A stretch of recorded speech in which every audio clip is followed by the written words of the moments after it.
Ողջույն սիրելի հետևորդներ, Երակ է տեղեկատվական գործակալության Լոս Անջելեսի գրասենյակում այսօր հյուրընկալել եմ իմ ընկեր բարեկամ Ավագ Սիմոնյանին։ Ողջույն Ավագ։ Ողջույն Այգի։ Ինչպե՞ս ես։ Բարի գալուստ Երակետի Լոս Անջելեսյան գրասենյակ։ Շնորհակալ եմ Այգի ջան, շնորհակալ եմ հրավերի համար։ Ավագին ներկայացնելուց ուզում ներկայացնել իր ներկայիս գործունեությամբ, բացի գործարար լինելուց, Ավագը հանդիսանում է նաև Triple-S վենչուրային ֆոնդի համահիմնադիր։ Սկսենք քո ընդհանուր գործունեությունից, հետո կգանք արդեն վենչուրային ֆոնդի գործունեությանը, ինչով եք զբաղվում, ինչ նպատակով հիմնադրվեց եւ ինչ առաքելություն եք ստանձնել։ Շատ լավ, մերսի շատ։ Իրականում իմ գործունեությունը երևի թե սկսել է համասարական տարիներից, տարբեր միջոցառումների մեջ եմ ներգրաված եղել տարբեր նախաձեռնությունների, ինչպես դու նշեցիր, մենք դեռևս Երևանում շատ տարբեր նախաձեռնությունների մեջ ենք համատեղ իրար հետ հանդիպել եւ համագործակցել։ Առաջի համատաբար փոքր նախաձեռնությունը, որ ունեցել եմ, դա եղել է փոքր մի հատ ստարտափ, հայկական իրականության մեջ փոքր ստարտափ, որը ընկերներով էինք սկսել, ես էլ համահիմնադիրներից մեկն էի, որը պլատֆորմ էր, որտեղ վարձով մարդիկ ապրանքներ էին կարող տեղադրեին, այսպես Uber-ն էր։ Ես շատ լավ հիշում եմ այդ նախագիծը, ձեր նախաձեռնությունը 10-12-15 տարի առաջ, եթե չեմ սխալվում։ 2011-12 թվականներին։ Եվ ինձ մոտ տպավորվել էր այդ նախագիծը, որտեղ դուք այդտեղ վարձով էիք ձևակերպում եւ վարձով էիք տալիս շինարարական որոշակի գործիքներ եւ ամեն ինչ։ Չի պատկերացնենք ու հիշում եմ հիմա, սկսած հարսանեկան գեստներից, հարսանեկան մեքենաներից, վերջացած ապսեներ, համակարգիչներ, agrեթե ամեն ինչ։ Ի սկզբանե պլատֆորմը հենց պլատֆորմ ստեղծելու իդեային էր գնում, հետագայում հայկական փոքր շուկան հաշվի առնելով հասկացանք, որ ավելի շատ երևի թե շեղվենք ու իրականում շեղվեցինք ու մենք դարձանք ինքներս վարձույթի, այսպես ասած գործակալություն, հավաստով ապրանքներ տվող ու մենք ինքներս լիքը ապրանքներ ձեռք բերեցինք, բայց հիմա հետ նայելով հասկանում որ դա սխալ որոշումներից մեկն էր, իրականում եթե մենք այն ժամանակ առնվազն ունենայինք այս նույն մոտեցումները ու թիմով հասկանայինք, որ ճիշտ է գնալ ավելի միջազգայնացման, մենք կսարքեինք նմանատիպ մի պլատֆորմ վարձակալության համար, ինչպեսին օրինակ Uber-ն է, ստեղ կամ չգիտեմ, մի շարք այլ պլատֆորմներ կան, Turon ու այլ ընկերություններ, բայց ինքը դեռևս մինչև հիմա էլ կա, գործում է մեր համահիմնադիրներից մեկը դրանով զբաղվում, աշխատում է։ Այդ առաջին նախաձեռնություններից մեկն է եղել իրականում, ու տես մի շարք այլ նախագծերում եմ ներգրաված եղել, որոնցից երևի թե ամենահայտնիներից մեկը նաև որ ԱՄՆ-ում է շատ հայտնի, դա Վիլյամսարանի տուն-թանգարանի նախագիծներ, որ էլի ես եմ համակարգել առաջին իսկ օրվանից սկսած, ու վերջին տարիներին հիմնականում ներգրաված եմ արդեն իսկ ստարտափ էկոհամակարգներում եւ ներդրումային ոլորտում։ Venture-ային ֆոնդը, որը դու նշեցիր հենց նոր, դա մեկնարկել ենք արդեն իսկ կես տարի առաջ 2022 թվականին։ Triple-S Venture-ային ֆոնդը դա սաղմնային փուլում գտնվող ստարտափների, նախասաղմնային եւ սաղմնային փուլում գտնվող ստարտափներում ներանող venture-ային հիմնադրամ, venture-ային ֆոնդ է ավելի կոնկրետ։ Շատ լավ, տարիների ընթացքում տարբեր նախագծերում լինելով բավական մեծ փորձ ես կուտակել։ Որն է եղել քո մասնագիտական, այսպես ասած, background-ը, ինչ արմատների, ինչ հողի վրա ես կանգնած եղել եւ ինչից ուր ես հասել։ Այդ շատ լավ հարց է իրականում։ Կրթությամբ ես մասնագիտությամբ ինժեներ եմ, բայց այդ ոլորտում կարելի ասել երբևիցե չեմ աշխատել, դեռևս առաջին կուրսում էի սովորում, արդեն իսկ տարբեր փոքր բիզնեսների մեջ էի ու բիզնեսներ էի սկսում։ Հասարակական նախաձեռնություններ, էլի մի շարք բաների մասին դու ինքդ գիտես, լավ։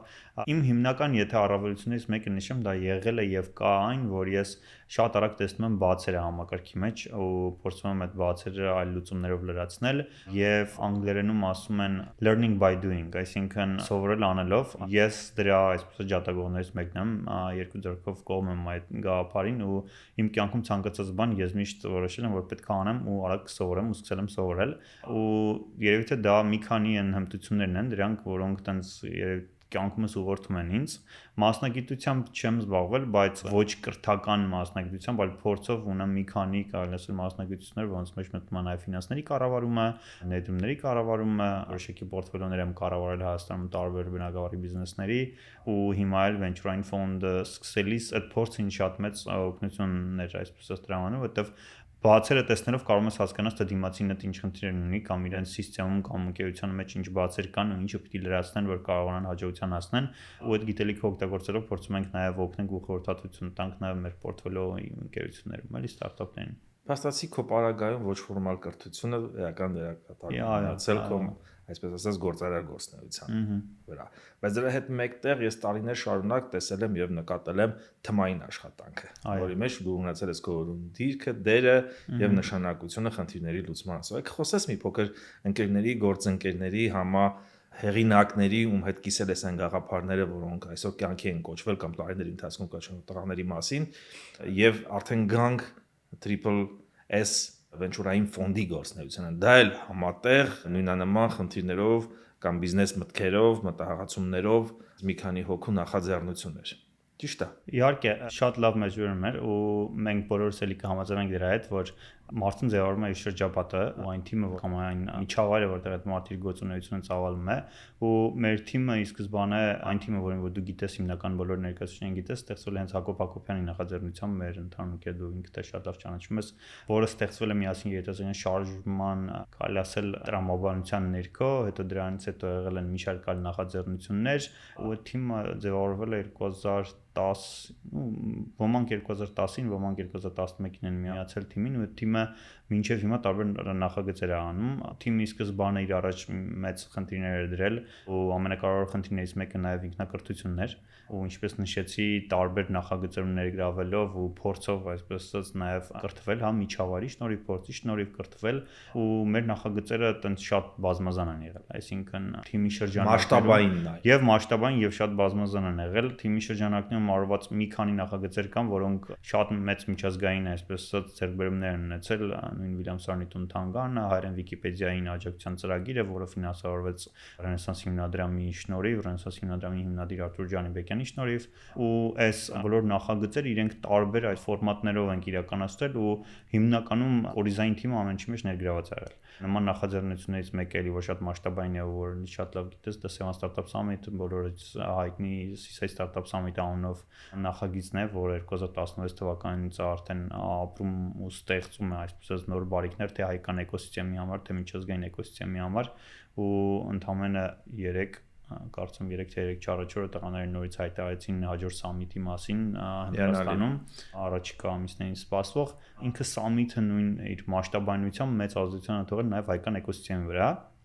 ու հենց նաև սամիթի շնորհիվ որ մենք որոշեցինք նաև ստեղծենք վենչուրային ֆոնդ։ Ես կասեի, որ 2010 թվականից սկսած դուք ինքներդ արդեն հասցրել եք սերունդ կրթել, որը այսօր հայկական իրականության մեջ որոշիչ դերակատարում ունի։ Դա էլ կարելի է համարել ձեր թմային մեծ ձեռքբերումը, որովհետև 2010-ից սկսած բոլոր այդ նախաձեռնությունը, որոնք որ եղել են, եթե հաշվենք այն անհատներին, ովքեր որ մասնակցել են 15 տարի անց, արդեն իսկ մեծ ձեռքբերում է թմային առումով։ Համաձայն եմ միանշանակ, մենք ինքներս էլ իրականում այսպես ասած ինքնակրթվել ենք, այդ process-ների ընթացքում, ու բոլոր այն նախագծերը, որոնք որ նշեցինք, իրենց մասշտաբայնությամբ այնքան շատ երիտասարդներ են այսպես ասած ներգրավել, որ այդ երիտասարդները միանշանակ տարբեր ոլորտներում տարբեր հաջողությունների են հասել, իսկ հիմա Sevan Startup Summit արդեն դրա շատ ավելի վառ խիտ օրինակն է։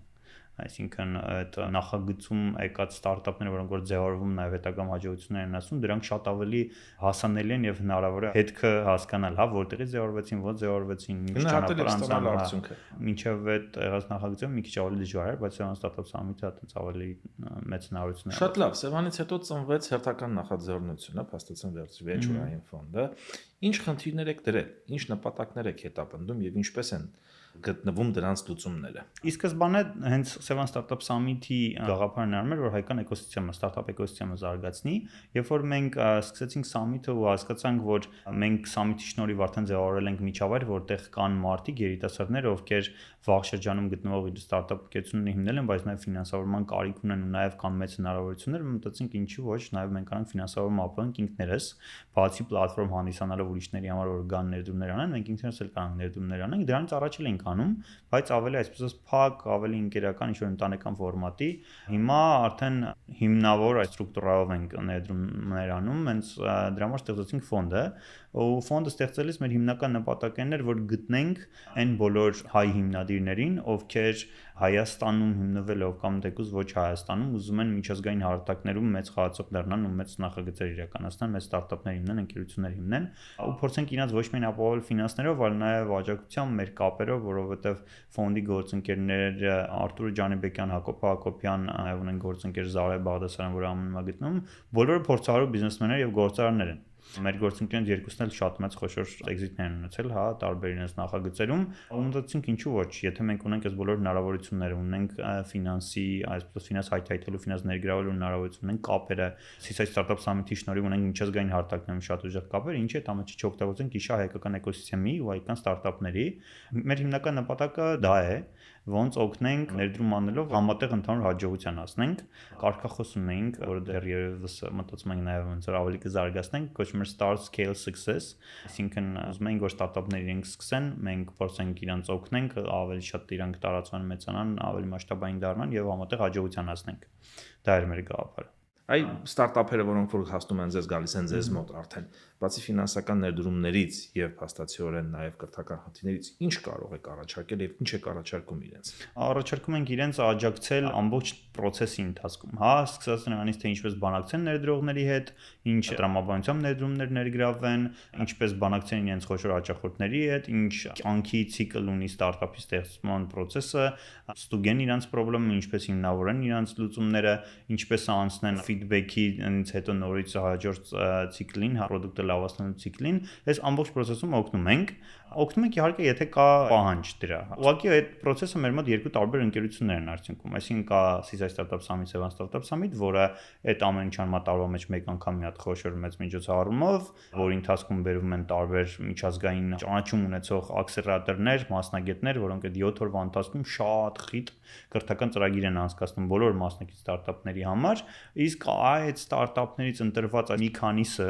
որը արդեն իսկ համապատասխանում են մեր պահանջներին որպես venture-ային ֆոնդ, ստանում են ներդրումներ, որի ընթացքում ներդրումը ստանալուց հետո արդեն իրենք այլ տեղերից են ներդրումներ ներգրավում, այլ venture-ային ֆոնդերից կամ հրեշտակ ներդրողներից, ու մենք արդեն սկսում ենք իրենց հետ աշխատել, հասկանալով թե ինչ խնդիրներ ունեն։ Օրինակ, հնարավոր է որ օրինակ թիմում ինչ-որ մարդիկ ավելացնելու խնդիր ունեն, պետք է ինչ-որ որակյալ մասնագետներ գտնեն կամ հաճախորդների խնդիրներ ունեն, մեծ ընկերությունների հետ ուզում են թեստեր անեն, հա, pilot ծրագրեր անեն, փորձում ենք օգնել։ Մեր վերջին մեծ ձեռքբերումներից մեկը, որտեղ շատ հպարտանում ենք,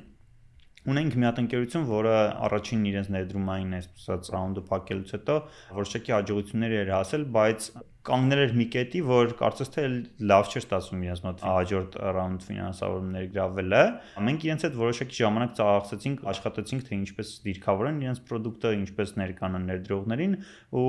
մի քանի մեր կապերի շնորհիվ իրանք բավական մեծ ռաունդ փակեցին, հա, ռաունդ ներգրավեցին, $1 միլիոն մի ներդրողից ստացան, եւս հավելյալ $5 միլիոն մյուս ներդրողից ստացան, եւս $5 միլիոն դեռ քննարկում էին, ու այդ գումարները ստացան արաբական աշխարհից, որը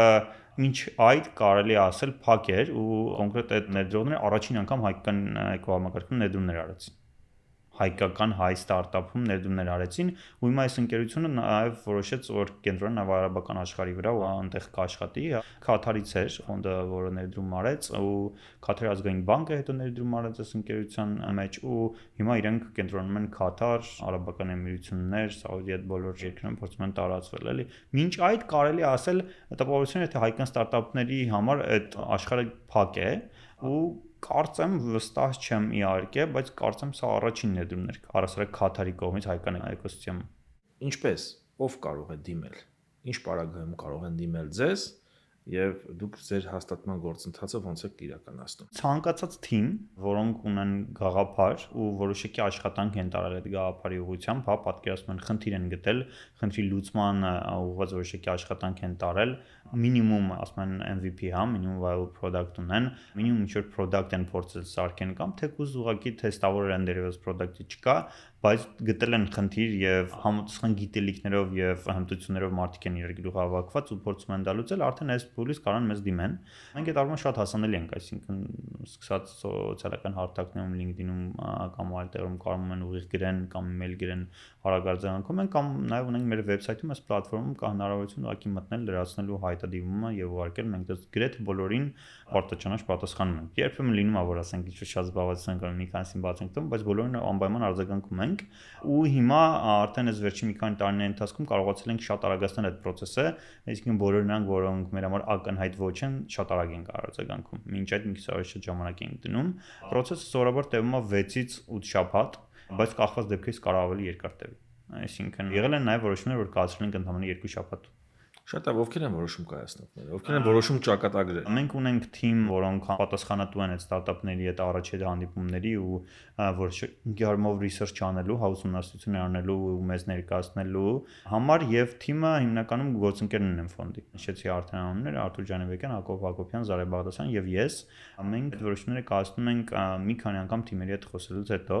ու այս շրջանում գտնվող ստարտափներու ներդրումներ անունից ամենակարևոր բանը, որ մենք դա նայում եւ դիտարկում ենք, դա հենց թիմն է։ Ովքեր են այս մարդիկ, ինչ հմտություններ ունեն, ինչքանով են համապատասխանում այս խնդրին, որ ուզում են լուծեն, հա, ինչ գիտելիք ունեն առասարակ, ինչքանով են իրենք նվիրված այդ product-ին, ինչքանով են ազատ։ Հետո երբեմն լինում է, որ մի մարդը այտենց մի քանի տարբեր բաներ անում ու նաև ուզում է ստարտափով զբաղվի, այդ շատ բարդ է, ստարտափով զբաղվելը դա ենթադրում է, կարելի ասել է 150% գերկենտրոնացում ֆոկուս, որովհետև խնդիրները շատ են ու եթե այդ խնդիրների լուծումները չեն տրվում արագ, հետեւաբար այդ ստարտափը ինչ որ մի պահի դատապարտված է, որ մահվան, այսպես կոչնչանա, չի կարող դիմակայել, որովհետև շուկան հատկապես հիմա արհեստական բանականության նմանատիպ արագացված աճի արդյունքում ամեն օր ինչ որ բան է փոխվում։ Այսինքն եթե թիմը դրանով զբաղվում է շատ քիչ, օրվա մեջ մի քանի ժամ, ուրեմն անցում հաջողություն չի ունենալու էլ։ Շատ լավ։ Խոսենք կողմից մնացած հետաքրքրությունների, զբաղվածության, ընտանիքի մասին։ Այսպես գերհագեցած առօրյայում ինչպես է ժամանակ հատկացնում ընտանիքին, ոնց է հասցնում այդ ամենի հետ մեկտեղ մնացած բոլոր խնդիրները լուծել։ Գիտեմ, որ բացի հիմնադրամից նաև ունես այլ հետաքրքրություններ եւ զբաղվածություն։ Շատ լավ հարց է։ Ընտանիքի մասով ժամանակը փորձում եմ իմ առօրյայից գոնե որոշակի ժամեր անպայման հատկացնեմ ընտանիքին։ Դժվար է ստացվում, որովհետև հենց հիմա էլ այսօր շաբաթ օր է, բայց մենք երկուսով podcast ենք ձայնագրում ու փորձում գոնե շաբաթ-կիրակի օրը մի քիչ ավելի շատ ժամանակ տրամադրեմ, մնացած օրերն էլ երեկոյան ժամերի որոշակի, բայց պայմանավորված նրանով, որ ես այստեղից ԱՄՆ-ում գտնվելով նաև մի շարք նախագծեր եմ համակարգում Հայաստանում, այդ ժամային գոտու շնորհիվ կարելի ասել տենց 24/7 աշխատանքային ինչ-որ ռեժիմ ունեմ։ Իրականում տարբեր նախագծեր կան, որոնցով շատ հետաքրքրություն ունեմ, այս վերջին 3-4 տարին ահավոր շատ սկսել եմ հետաքրքրվել անշարժ գույքի բնագավառում տարբեր նախագծերով, թե ԱՄՆ-ում, թե Հայաստանում տարբեր ինչ-որ նորական լուծումներով։ Հիմա նույնիսկ venture-ային ֆոնդով դիտարկում ենք մի հատ ստարտափում ներդրում անենք, որը հենց այդ բնագավառում, հա, ասում են real estate technology կամ proptech բնագավառում հետաքրքիր նախագիծ ունեն։ Մի քանի տես նախագծեր կան, որ շատ հետաքրքրում եմ։ Իմ, ինչպես նշեցի, փորձը ես տարբեր նախագծերով եմ ձեռք բերել ու հիմա տարբեր ոլորտներում եթե ինչ-որ մի բան լինում է, հանկարծ նկատում եմ, որտեղ մեծ հնարավորություն կա, սկսում եմ հետաքրքրվել, փորձում եմ գայթակղության չտրվել ու տարբեր բաների մեջ չմտնել, որովհետև հասկանում որ առանց այդ ժամանակս չի ներվում ու չի բավականացնում ու մնաց եւս 1-2 նոր բան սկսելու մասին։ Հիմա փորձում հնարավորինս կենտրոնանամ նախագծերի վրա, ոնց որ էսպես զբաղվում եմ։ Բայց այդ ամենի հետ մեկտեղ քո հասարակական ակտիվությունը չի տուժում, կարծես թե։ Դու ամենտեղ կաս, բոլոր հնարավոր միջոցառումներին, բոլոր հնարավոր իրադարձություններում առաջնային դերակատարում ունես։ Այդ մասով իրականում ինձ թվում է դուժել է արդեն ահագին, բայց համաձայն եմ, հա, իմ ընկերների շրջապատում հատկապես այստեղ ինչ որ տենց տեսակետ կա ձևավորած, որ ես գրեթե բոլորին գիտեմ, չգիտես ինչի, բայց տենց չի։ Ես տենց շատերին չգիտեմ, շատ մարդ հաստատ չեմ ճանաչում, բայց տես տեսակետ կա ձևավորված։ Փորձում եմ ներկա լինեմ, ներկա գտնվեմ բոլոր ասած այդ միջոցառումներին, հասկան միջոցառումներին ակտիվ լինեմ, բայց առնվազն սոցիալական հարթակներում ագին пассив եմ, բացի LinkedIn-ից, որտեղ որոշակի ակտիվություն ունեմ, մնացած տեղերում շատ пассив եմ։ Այդ հասարակական միջոցառումների մեծ մասը հիմա արդեն ֆիլտրում եմ։ Այդտեղ տենց միջոցառումներ ներկա գտնվել ու ակտիվ լինելու հիմնական պատճառներից մեկը այն ժամանակ այդ ուսանողական տարիներից եկած ձևավորված գաղափարներից մեկն էր դա networking-ն էր, հա, այսինքն շատ մարդ ճանաչելը, այդ կապերը օգտագործելը, բոլորս գիտենք հայտնի էլի մի քանի մոտեցումներ, հա, 6 ձեռքի գաղափարը, որ ձեռք սեղմումով կարած ցանկացած մարդու հասնես։ Ես նմանատիպ շատ բաներ իրականում մի կյանքում կիրառել եմ ու մի հատ բան հիշեցի նոր, որ ընկերների հետ խոսելուց միշտ անդրադառնում եմ, մի հատ ֆիլմ կա, անունը հիմա ուղղակի ուզում եմ հիշեմ, մտաբերեմ, չեմ կամ հիշեմ, բայց այդտեղ մի հատ հետաքրքիր գաղափար կա, որ եթե մարդու ուղեղում որոշակի միտք ես ցանում, եթե դու ճիշտ որոշես ինչ միտք ես ցանում, այդ միտքը հաստատ գործողության կվերածվի։ Խնդիրն այն է, դու ոնց այդ միտքը ցանես ու դրանից հետո էլ ինչ միջավայր ստեղծես, որ այդ միտքը իրագործվի։ Թե այդ ֆիլմից, թե տարբեր միջոցառումներից եկած ինչ-որ գաղափարներ շատ ա եղել, թե գրքերից իրականում նաև շատ գաղափարներ, որ վերցրել ու կիրառել եմ ու հենց այդ հասարակական ակտիվությունն էլ նաև պայմանավորված եղել որոշակի գաղափարներ, որոնք որ ես թեստավորում էի կամ թեստավորում եմ, որովհետեւ հասկանամ ինչ արդյունքի կհասնեմ, էլի։ Մենք խոսեցինք փաստացիորեն հայկական, հայաստանյան էկոհամակարգի մասին, բայց արի ուտես Լոս Անջելեսում բավական մեծ հայկական համայնք է ձևավորել եւ ինքնին այդ նույն հայկական համայնքը արդեն հարտահրավեր են նետում։ Դաշտում նախաձեռնությունների պակաս չկա, IT-ից մինչև հասարակ տնտեսական գործունեություն հայերը ներգրավված են։ Այս մասով հայերին օգտակար լինելու եւ ինչ որ չափով նաեւ գործող բիզնեսներին աջակցելու տեսանկյունից նույն վենչուրային ֆոնդը ստարտափերի մասով ինչ որ քայլեր անում է թե ոչ։ Այո, մենք կներես այս հարցը տալիս եմ բացառապես այն մտքով պայմանավորված, որ դու ինքդ միշտ շատ ակտիվ ես եղել հասարակական տարբեր նախաձեռնություններում։ Մենք հասարակական նախաձեռնությունները որպես այդպեսին ԱՄՆ-ում չունենք, այս բային վենչուրային ֆոնդի տրամաբանության մեջի նկատի ունեմ, բայց ունենք մի քանի նախագիծ, որ օրինակ համագործակցում ենք FAST հիմնադրամի STEN ռեշտակային ներդրողների ակումբի հետ, որտեղ ես նաև որոշակի ներգրավություն ունեմ, ու իրենց հետ համագործակցության արդյունքում տարվա մեջ մի քանի անգամ կազմակերպում ենք միջոցառումներ, ասում ենք demo day-եր, հա, թե networking-ի, թե նաև ստարտափներին գրել ներկայացնելու, հրեշտակ ներդրողներին ներկայացնելու համար ավելի վաղ շրջանում գտնվող ստարտափների են հավաքում, այսպես ասած ֆիլտրում, իրենց բերում կապում ենք տարբեր ներդրողների հետ ու փորձում ենք այդտեղ ներդրումներ անել, աջակցել ներդրումներով։ Երևի թե այս նախագիծն է, որ այս պայն ԱՄՆ-ում ունենք, բայց եղել են նաև մի շարք այլ նախագիծներ, որտեղ ներգրավել օգնել ենք, բայց մենք չենք եղել հենց բուն կազմակերպիչ։ Այդ ամենի չի հետ առնչվելով Միացյալ Նահանգների հայկական ստարտափերի կամ նախաձեռնողների կամ ներդրողների հետ առնչվելով ինչ պոտենցիալ է տեսնում այստեղ։ Ինձ թվում է այստեղ պոտենցիալը շատ մեծ է, հատկապես նման հայկական համայնք ունենալու արդյունքում, որովհետև գրեթե բոլոր ոլորտներում կան հայեր, գրեթե բոլոր ոլորտներում կան մեծ հայկական ներգրավվածություն, biotech-ում, health-tech-ում, շինարարության ոլորտում, AI-ի բնագավառում, space tech-ում, գրեթե բոլոր ոլորտներում կան շատ ուժեղ հայեր։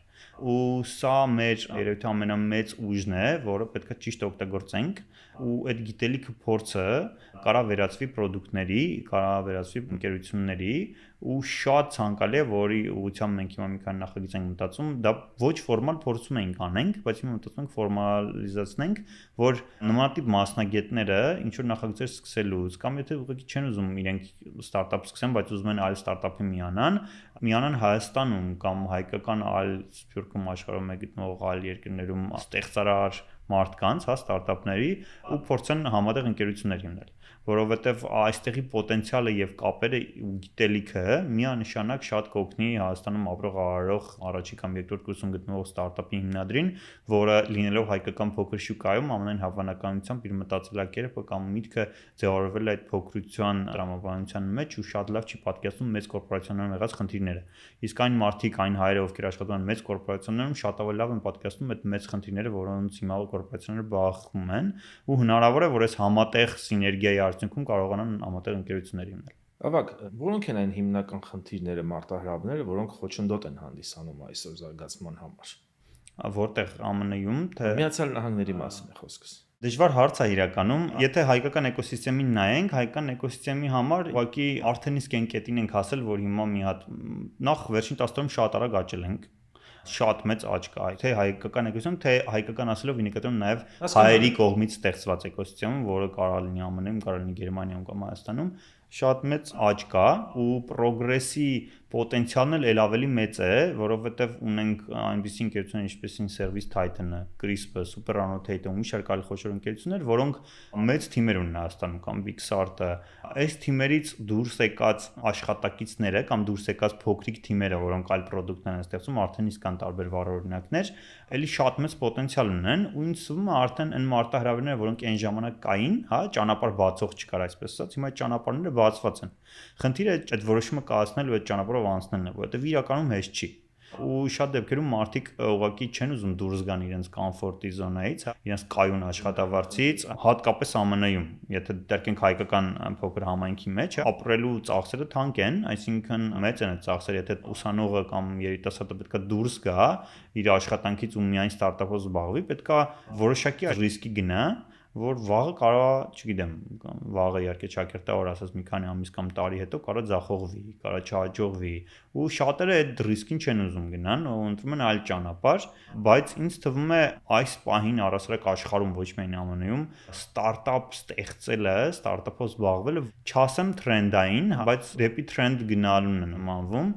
որովհետև բոլորը հասկանում են, որ դա շատ բարդ, բայց նաև շատ հետաքրքիր ճանապարհ է։ Այսինքն եթե մի քիչ ունեն հետաքրքրություն ու ուզում են ինչ-որ հետաքրքիր խնդիր գտնեն լուծեն, դա ամենա երևի թե հետաքրքիր ճանապարհներից մեկն է ընտրելու համար։ Այո, իհարկե հեռանկարային, ռիսկային, բայց միևնույն ժամանակ շատ գայթակղիչ։ Այո։ Այդ իսկ պատճառով քիչ շատից այն մարդիկ, ովքեր որ ունակ են ինչ-որ խնդիր լուծելու,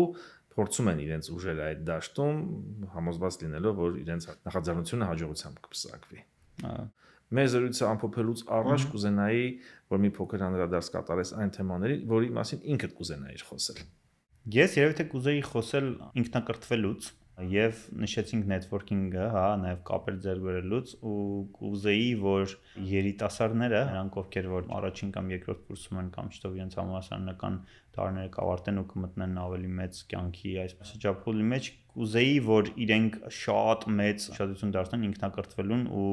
այս պահին անխուսափելի արհեստական բանականության գործիքների իդեալական տիրապետելուն, որովհետև կան մի շարք գործիքներ արհեստական բանականության բնագավառում ստեղծված, որոնք դարձել են մեր իրականության մի մասը, ու բոլոր նրանք, ովքեր հիմա դրանք չեն օգտագործում, ուղղակի հաստատ հետ են մնալու։ Թե կլինի իրենց մասնագիտական կարիերայի մեջ, թե կլինի ստարտափ սկսելուց, միանշանակ շատ հետ են մնալու ու ուզեի, որ բոլորը դա գիտակցեն ու շատ ժամանակ տրամադրեն հենց ինքնակրթվելուն, հենց այդ գործիքները կիրառելուն, սովորելուն, որովհետև ինձ թվում է առաջիկա 4-5 տարիների ընթացքում այն իրականությունը, այն ձևը, որ մենք բոլորս հիմա ապրում ենք, հեռախոսազրույցում զանգում ենք ինչ-որ միտեղ ինչ-որ բան ենք պատվիրում կամ ցանկացած գործողություն, որ մեր կյանքում անում ենք, ահա որ արագ փոփոխության է ենթարկվելու ու շատ նոր ձևեր են առաջանալու այդ նույն process-ները անելու։ Սկսած շինարարության բնագավառում կլինի, չգիտեմ, առողջապահության բնագավառում, տարբեր բնագավառներում։ Ու եթե երիտասարդ սերունդը հիմա այդ ամենը մեջ չներգրավի ու չսովորի, բաց կթողի շատ մեծ հնարավորություններ, որոնք հիմա ստեղծված են։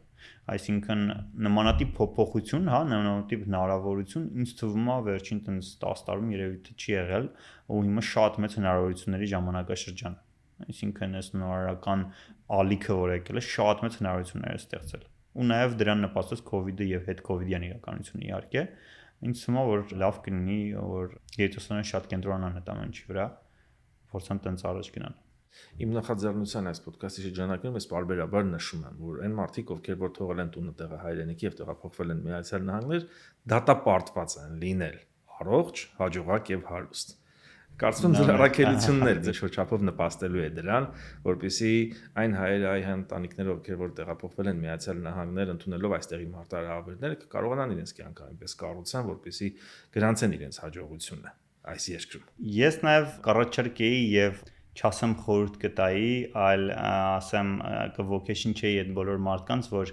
դիտարկեն անպայման նաև Հայաստան այդ գնալ։ Իմ ընկերներից շատերը ինձ հիմա Հայաստան են տեղափոխվում, որովհետև այս վերջին 10 տարիների ընթացքում էլի Հայաստանում շատ մեծ զարգացումներ են ապրել ու նույնիսկ կան բիզնեսի մի շարք բնագավառներ, որոնցով Հայաստանում զբաղված եկամտաբերություն ուղղակի ֆինանսական տեսանկյունից հաշվարկած շատ ավելի մեծ է, քան ԱՄՆ-ում եկամտաբերության տոկոսը ու կառաջարկի որ բոլորը դա նաև դիտարկեն ու դրա մասին մտածեն, որովհետև դա հաջորդ ռիսկից մեկն է, որ եթե բոլորը գնում տեղավորվում են ինչ-որ երկրում հարմարվում են ու հետո հետ չեն գնում հայրենիք, այդ հայրենիքը դատարկվում է։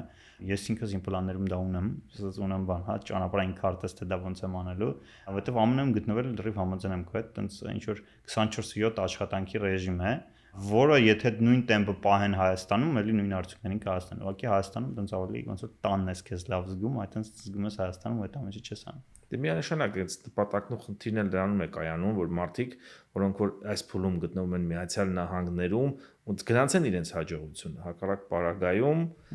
Հայաստանում իրենց միշտ գրկաբաց սпасել են։ Այո, համաձայն եմ։ Ուղղակի պետքա վերջնաժամկետ լինի։ Եթե չկա վերջնաժամկետ, այդ հաջողությունը միշտ կարա ձգձգվի։ Երբ որ կա վերջնաժամկետ, երբ եմ դա ուզում անեմ, արդեն քո ամբողջ առօրյա գործունեությունը, առօրյա քայլերը նպաստում են դրան,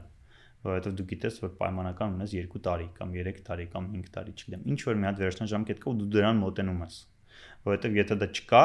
դու տենց միշտ կարաս այդ հաջողության հասնելու process-ը հետաձգես ու ականջետև ցած քանի որ մենք բոլորս մարդ ենք ու նաև հակված ենք ծուլանալու, չանելու, ուրիշ առաջնահերթություններ գտնելու, տենց ինչ որ արդարացնելու չանելու բան ու տենց հա կարա երկար ձգձգվի այդ ամենը չանդադարել։ Իսկ երբ որ կա հստակ վերջնաժամկետ, որ օրինակի համար պայմանական է թիվը 2030 թվականին վերջ, եթե չեմ անում, ուրեմն գրանցում որ ես ցախողվեցի էլի հետ եմ գնում, դա արդեն որոշում է։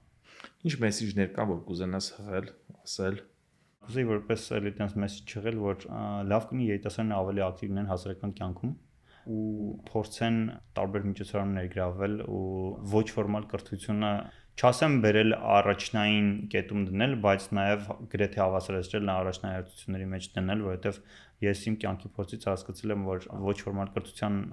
արդյունքում մարդիկ կարան շատ ավելի արագ աճեն, շատ ավելի մեծ ձեռքբերումներ ունենան, քան թե համալսարաններ ավարտելով։ Աշխատակիցների խնդրին անդրադառնանք։ Դուք տասնյակ գործընկերներ ունեք, մասնագետների ինտրոդուկցիոնը, մասնագետների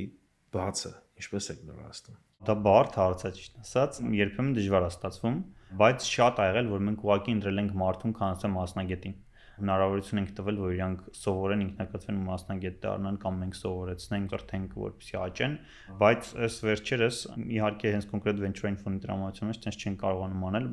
որտեղ ավելի մասնագետներ են պետք, բայց ստարտափներում օրինակ բացարձակ պարարտադիր չի, որ իրանք հենց այդ բնակարարի ուժեղ մասնագետը լինեն։ Այսինքն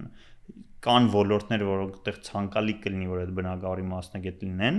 բայց կան ոլորտներ, որ բացարձակ պարտադիր չի։ Այսինքն եթե իրանք օրինակի համար ունեն այդ ասում են curiosity-ին, հա, այդ հետաքրքրությունը, հա, փորելու, խնդիրներ գտնելու եւ ուղիղ ճարպիկ ուղիղ ունեն, out of box են մտածում, կարող են լուծումներ առաջարկեն, միանշանակ կարան հաջողության հասնեն, էլի։ Ստարտափների ոլորտում, մասնավորապես IT ոլորտում հաջողության գրավականը ինչու՞մ է կայանում։ Էլի հարցը երևի տարբեր պատասխան ունի նա ոնց է դա պատկերացնում, իմ համար դա խոշոր մեծ խնդիր լուծելն է ու մեծ ընկերություն ստեղծելը ու հաջողությամբ այսպես այդ ընկերությունը կառավարել, հետո exit անելն է ու մենք դրա նման օրինակ ունենք, օրինակ հայերի կողմից ստեղծված Service Titan-ը, որ այսօր նույն Glendale-ում ձևավորված մի ստարտափ է, հա, որը IPO արեց անցած տարի ու կան եւս մի շարք կամպանիներ, որոնք ինձ թվում է այդ ճանապարհներով գնում են ու մեծ հաջողության են հասնելու։ Ես երևի թե դա եմ գնահատում որպես հաջողություն, այսինքն պարզա որ բոլորին չի վերաբերվում ու հնարավոր չի ցանկացած ընկերություն ստեղծել ու տանել IPO-ի, բայց իմ համար որպես մարդ ավակ ես ինձ այդտեղ կզգամ հաջողված տենց հաջողության հասնելուց կզգամ։ Ամփոփելով մեր զրույցը ավակ, ինչ կուզենայիր ավելացնել։ Երևի թե ոչինչ, մի քանի տարբեր թեմաների անդրադարձանք, շատ հետաքրքիր էր, քեզ մերսի շատ հրավերի համար։ Կուզեմ ձեզ հաջողություն մաղթեմ ձեր ոդքասթում ու առասարակ ձեր բոլոր նախաձեռնություններում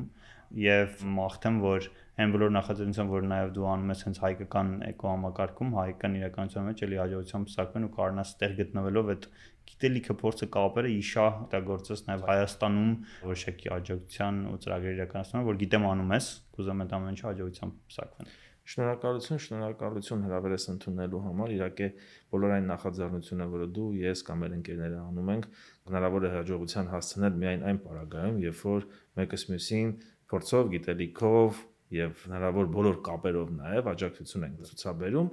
ինչը մեզ մոտ կարելի ասել բավական լավ ստացվում է։ Այո։ Այնպես որ մեկ-մեկու հաջողություն մաղթենք, համառություն